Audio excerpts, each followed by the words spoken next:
संयमाचा तोल साहेब तुमचा सुटत नाही. हृदयातलं प्रेम कार्यकर्त्यांचं आता आटत नाही. राजकारणाच्या गदीत लक्षात साधून खेळायचं असतं. जोर लावून दांडून चिन्नीला कोलायचं असतं. जल्लोष आणि कोलाहार कानाहार करावा लागतो. डोळा ठेवून चिन्नीवर करेक्ट झेलावा लागतो. जयंत झेप, जयंत दृष्टी, जयंताय चैतन्य नुसतं जयंत राज.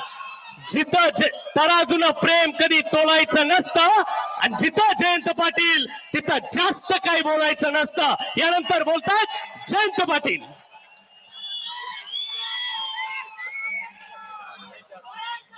आपल्या सर्वांचेच नाही तर सगळ्या महाराष्ट्राचे, ज्यांच्या सभांसाठी ज्यांच्या भाषणासाठी महाराष्ट्र आतुर असतो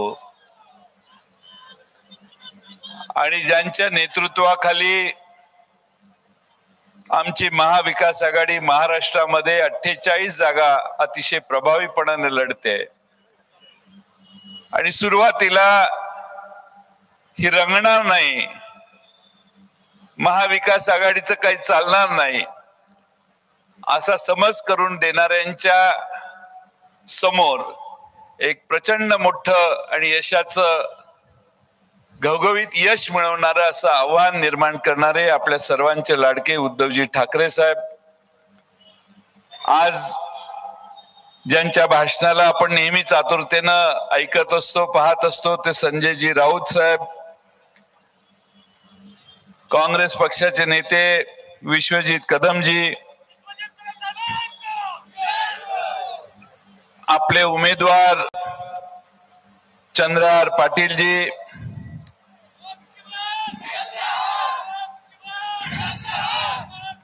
मिलिंद नार्वेकर, नितीन बानुगडे पाटील, पृथ्वीराज बाबा पाटील, संजय बजाज, संजय पवार, सुकुमार कांबळे, सिद्धार्थ जाधव, दिगंबर जाधव, बाबासाहेब मुळीक, संगीताताई हारगे, संजय विभूते, बजरंग पाटील, चंदन चव्हाण, अभिजित पाटील, मनीषाताई पाटील, शंभूराज काटकर, बाळासाहेब पाटील, सर्वच मान्यवर आणि बंधू भगिनींनो, लोकसभेच्या निवडणुका उद्याच्या 7 तारखेला आपण मतदान करून आपलं मत देऊन या देशात पंतप्रधान कोण होणार, कोणाचं सरकार येणार याचा निर्णय करणार आहात. संपूर्ण देशामध्ये सामान्य माणसं भारतीय जनता पक्षाच्या पूर्णपणाने विरोधात गेलेत आणि माणसांची प्रचंड रागाची भावना पदोपदी महाराष्ट्रात आणि देशात अनेक ठिकाणी लोक व्यक्त करतात. महिन्याभरापूर्वी चित्र वेगळं होतं, पण जेव्हापासून महाराष्ट्रामध्ये उद्धव ठाकरेंचे दौरे सुरू झाले, उद्धवजींच्या जशा सभा सुरू झाल्या, शरद पवार साहेब पायाला भिंगरी घालून जसे फिरायला लागले, तसा महाराष्ट्र पुन्हा एकदा ठामपणाने या दोघांच्या मागे उभा राहतोय असं चित्र निर्माण झालं.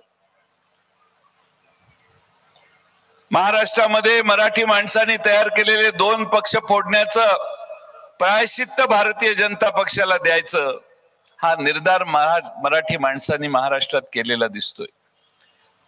मी आज आपल्या पुरतं सांगत नाही, पण शिवसेना, काँग्रेस आणि राष्ट्रवादी काँग्रेस आमचे सगळे मित्र पक्ष हातात हात घालून आम्ही काम करतोय. अपवाद फक्त सांगलीच आहे. या मतदारसंघामध्ये हा मतदारसंघ शिवसेना आणि काँग्रेस यांच्या चर्चेमध्ये शिवसेनेकडे गेला. शिवसेनेने चंद्रहार पाटील डबल महाराष्ट्र केसरी यांना उमेदवारी दिली. हा त्या पक्षाचा निर्णय आहे, आघाडीचा निर्णय आहे, एकट्या शिवसेनेचा निर्णय नाही. कारण आघाडीतले 48 उमेदवार आम्ही सगळ्यांनी बसून मिळून जे ज्या पक्षाला जागा आल्या त्या पक्षाने निर्णय घेऊन घोषित केल्या. मी माझी सातारची जागा दुसऱ्या कुठल्या पक्षाला चर्चात करून फारशी केली नसेल कदाचित, आणि म्हणून एकदा पक्षाला जागा गेल्यानंतर, निर्णय जाहीर झाल्यानंतर त्याच्यावर चर्चा न करता भारतीय जनता पक्षाला आपल्याला जर पराभूत करायचं असेल तर या नवीन चेहऱ्याच्या मागे आपल्या सगळ्यांनी उभा राहायला पाहिजे. आपण जर आपल्या उद्दिष्टाशी प्रामाणिक असू, महाराष्ट्रामध्ये खरंच आपल्याला भाजपचा चेहरा बुरखा उतरवायचा असेल आणि भाजपचा विरोध करायचा असेल तर महाराष्ट्रात प्रत्येक मतदारसंघ, नुसता सांगली नाहीये, प्रत्येक मतदारसंघामध्ये 3, 4, 5 पक्ष, दोन्ही भारतीय कम्युनिस्ट पक्ष, मार्क्सवादी कम्युनिस्ट पक्ष, समाजवादी पक्ष, शेतकरी कामगार पक्ष, सगळे पक्ष एकसंघपणाने हातात हात घालून काम करतायत. आणि म्हणून माझी आपणा सर्वांना विनंती आहे, ठीक आहे कुणाचा तरी इच्छा होती, नाही झाली मान्य, पण त्याचा अर्थ आपण आपली लढाईची दिशा बदलू शकत नाही. आपण एकसंघपणाने, ताकदीनं, ठामपणानं चंद्रहार पाटील यांच्या मशालीचंच काम केलं पाहिजे. स्टेजवर एक आणि खाली एक अशी भाषा जर आम्ही करायला लागलो तर पंचायत होईल. लोक काय म्हणतात हे फार महत्वाचं नाही, आपली सद्सद्विवेक बुद्धी जागृत ठेवून आपण सगळ्यांनी काम केलं पाहिजे. मी राष्ट्रवादी काँग्रेसच्या सगळ्या कार्यकर्त्यांना सांगतो, माझ्या पक्षात राहायचं असेल, माझ्या बरोबर काम करायचं असेल तर त्यांनी चंद्रहार पाटलांचंच काम केलं पाहिजे. त्यांनी दुसरं इकडं तिकडं केलं तर त्यांना माझा शेवटचा नमस्कार राहील. शेवटी आम्हाला भारतीय जनता पक्षाचा पराभव करताना शिवसेना आणि काँग्रेस दोन्ही पक्ष पाहिजेत. मी महाराष्ट्रामध्ये 10 जागा लढवतोय, 10 जागा राष्ट्रवादी शरद पवार साहेब लढवत आहेत. त्या सर्व ठिकाणी हे दोन्ही पक्ष मला पाठिंबा देत आहेत, दोन्ही पक्ष आम्हाला मदत करतायत. अगदी कम्युनिस्ट पक्षाचे देखील नेते आम्हाला मदत करतायत. त्यामुळे ही आघाडीचा भंग होणार नाही, आघाडीत कुठं क्रॅक जाणार नाही, आघाडी एकसंघ राहील याचा प्रयत्न सगळ्या मान्यवर नेत्यांनी केलं पाहिजे. एखाद्याला राज्य पातळीवर नेतृत्व करायचं असेल तर त्याने तेवढा ठामपणा पण दाखवायचा असतो. लोकांना असं वाटतं उद्धवजी की मी तुम्हाला उमेदवार दिला, मी तुम्हाला सांगितलं ही काँग्रेसची जागा, ही सांगलीची जागा तुम्ही घ्या, असं मी कशाला सांगू.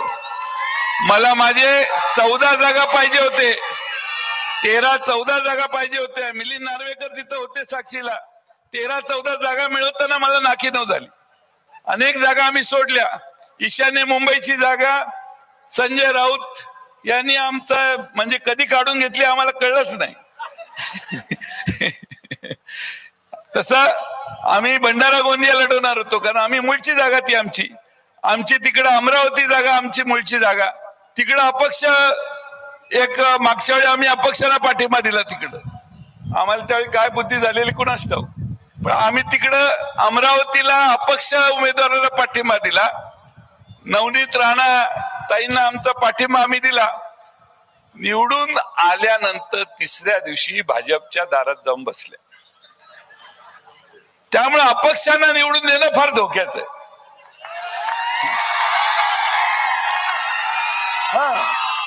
कधी कुठं जातील काय पत्ता नाही. आणि त्यामुळे ज्याला शाहू फुले आंबेडकरांचा विचार मान्य आहे, शाहू फुले आंबेडकरांचा विचार ज्यांना मान्य आहे त्यांना जातीयवादी शक्तींच्या बरोबर लढत असताना ठामपणाने चंद्रहार पाटलांच्या मागे उभा राहायला पाहिजे, हा माझा आग्रह आहे. मला माहिती आहे अनेक जण सोशल मीडियात माझी मापं काढतात, पण ही मी दिलेली किंमत आहे. आघाडीमध्ये मी तुमचा पार्ट आहे, आघाडीमध्ये मी तुमचा पार्ट आहे. अनेक जण माझ्यावर टीका करतात, माझा काही संबंध. सांगलीची जागा काँग्रेसनं का शिवसेनेला दिली असा माझा प्रश्न मी करू शकतो, पण मी नाही केलेला तो प्रश्न. तुमच्या दोघातली चर्चा आहे. मी ही जागाही मागितलेली नव्हती, तोंडात भ्रष्ट शब्दही काढलेला नव्हता, कारण मला 13-14 जागा पाहिजे होत्या. त्या माझ्या हळूहळू 10वर आल्यावर मी त्या चिंतेत होतो. ठीक आहे, पण हा निर्णय झाला. एकदा निर्णय झाला की ताकदीनं त्याच्या मागे उभं राहायचं. मला आठवतंय उद्धवजींचा स्वभाव असा आहे, एकदा त्यांचा निर्णय झाला की सूर्य एखाद्या वेळे पश्चिमेला उगवेल, पण त्यांचा निर्णय ते बदलेल. हा मला फार जवळून मागच्या महिन्याभरात अनुभव आलेला आहे. आणि त्यामुळं महाराष्ट्रातला शिवसैनिक त्यांच्या मागे निश्चयानं का राहतो, तर एकदा दिलेला शब्द हा माणूस मोडत नाही, हा विश्वास सामान्य लोकांना आहे. शेवटी प्रत्येकाचं कॅरेक्टर, प्रत्येकाची व्हॅल्यू ही त्याच्या निर्णय क्षमतेत आहे. आपण नळमटळमपणा केला तर आपलं कॅरेक्टर, आपली पर्सनॅलिटी कधी तयारच होणार नाही. पण उद्धवजी ठामपणाने, मलाही 2-3 ठिकाणी सांगितलं, जयंतराव आमचा निर्णय झालाय, हा विषय बंद झालाय, तुम्ही हा विषय परत काढू नका, असे अनेक मागच्या 2-3 महिन्यात आमच्या चर्चेत सांगितले.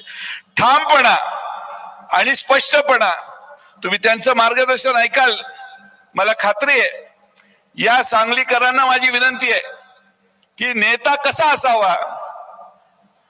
गंगेत करोनाच्या काळात प्रेत वाहून गेली, त्यावेळी महाराष्ट्रात कुठल्याही प्रेताची वासलात विल्हेवाट लावताना योग्य ते संस्कार करून, अंत्यसंस्कार करून नच त्या प्रत्येक प्रेताची विल्हेवाट लावण्याची व्यवस्था आमचे नेते उद्धवजी वर्षा बंगल्यात बसून करत होते. भारतामध्ये 50 लाख माणसं मेली, करोनामध्ये मृत्यू झाला. पण महाराष्ट्रामध्ये करोनामध्ये ऑक्सिजन कमी पडला, काही हॉस्पिटल कमी पडले, जे जे झालं, हा नेता 24 तास या सगळ्या सुधारणा महाराष्ट्रात करण्याचं काम करत होता.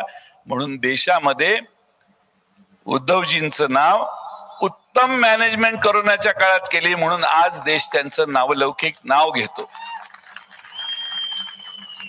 या महाराष्ट्रात कर्जमाफी मी देणार, त्यांनी त्यांच्या निवडणुकीत घोषणा केलेली. मंत्रिमंडळात आम्ही 6-7 जण होतो पहिल्या आठवड्यात. आता अनेक भारतीय जनता पक्षाचे नेत्यांनी घोषणा केल्या, पहिल्या आठवड्यात आरक्षण देतो, पहिल्या कॅबिनेटला आरक्षण देतो. या नेत्याने पहिल्या मीटिंग मध्ये सांगितलं की प्रस्ताव तयार करा, आणि दुसऱ्या मीटिंग मध्ये महाराष्ट्रात हजारो कोटी रुपयाची शेतकऱ्यांना कर्जमाफी फक्त आणि फक्त उद्धव ठाकरेंच्या पुढाकारामुळे मिळाली.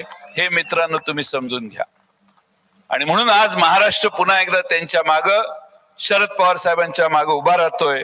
आणि म्हणून मी आपल्या सगळ्यांना, मला माहिती आहे त्यांनाही जायचंय, म्हणून देशातली परिस्थितीवर एक शेवटची गोष्ट सांगतो.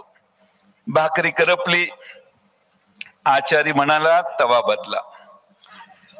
पुन्हा भाकरी करपली, आचारी म्हटला पीठ बदला. भाकरी तरी करपली, आचारी म्हटला पाणी बदला. भाकरी पुन्हा पुन्हा करपली, आचारी म्हटला चूल बदला. तरी देखील परिणाम शून्य, भाकरी करपतच राहिली. आज एकाचीही ह्या सगळ्या वेळी ताकद झाली नाही की आचारी बदला म्हणायची. इतक्या वेळा भाकरी करपली तरी आचारी बदला म्हणायची ताकद झाली नाही. ही भारतीय जनता पक्षाची परिस्थिती आहे. आणि म्हणून तुमच्या माथी महागाई मारणारा, तुमच्यावर बेकारीची कुऱ्हाड लादणारा, तुमच्या देशातल्या आया बहिणींची अब्रू जात असताना त्यावर चकार शब्द न काढणारा जो मूळ मालक आहे तो बदलण्याची वेळ आलेली आहे. आणि म्हणून आम्ही म्हणतो की यंदा आपल्या देशाचा पंतप्रधान आणि देशातलं भारतीय जनता पक्षाचं सरकार बदला. पुन्हा एकदा चांगले दिवस आणायचे असतील, महागाई कमी करायची असेल, जीएसटीतून तुम्हाला मुक्तता घ्यायची असेल, तर पुन्हा एकदा उद्धवजींच्या नेतृत्वाखाली आपण सगळे एकत्रित येऊ. मला खात्री आहे पुढच्या 6 महिन्यानं येणारं सरकार उद्धवजी तुमचंच असणार आहे, दुसऱ्या कुणाचंही नसणार आहे. आणि त्यामुळं सरकार बदल आहे. सरकारच्या विरोधात महाराष्ट्र तुमचा देखील कौल त्याच दिशेनं मिळावा एवढीच विनंती करतो. सांगलीला ते आले, खरं म्हणजे तुम्ही येण्याच्या आधी मी इथं उपस्थित राहायला पाहिजे होतं. तर आमचा सत्यजित पाटील शिवसेनेच्या मशालीचा उमेदवार पलीकडं शिरोळला आहे, त्यामुळं मला तिकडं सभेला वेळ झाला म्हणून दिलगिरी व्यक्त करतो आणि आपल्या सर्वांची रजा घेतो.